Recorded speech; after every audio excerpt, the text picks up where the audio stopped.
Ditinggal nyoblos, motor raib dibawa orang lain, salah ambil motor, mereknya sama. Beredar di media sosial sebuah video pemilik motor menyadari motornya tidak ada di tempat saat berada di TPS.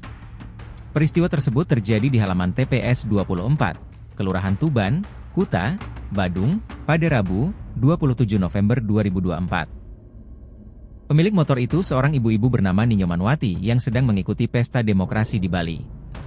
Saat keluar dari TPS dan hendak pulang ke rumah, dia panik karena motornya hilang. Dia pun langsung melaporkan kejadian tersebut ke polisi yang sedang bertugas di TPS. Namun ternyata Ibu Wati tidak kehilangan motornya, hanya aja seorang pria yang salah mengambil motornya saat pulang dari TPS. Dilansir dari tribunbali.com, dikonfirmasi mengenai peristiwa ini, Kasih Humas Polresta Denpasar, AKP Ketut Sukadi, membenarkan adanya kejadian tersebut.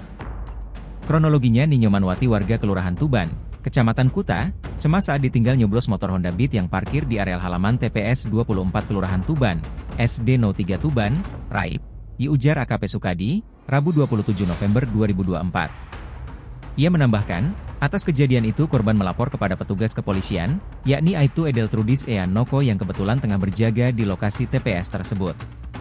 Selanjutnya petugas mencoba berkoordinasi dengan piket Samsat Polda Bali mengecek pemilik kendaraan satu persatu pemilik kendaraan tersebut.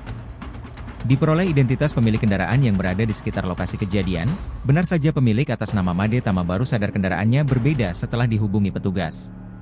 Kemudian diarahkan untuk ketemu di lokasi semula, dan akhirnya sama-sama memahami bahwa kendaraan salah ambil dan disaksikan Aibtu Edeltrudis selalu dikembalikan ke pemiliknya.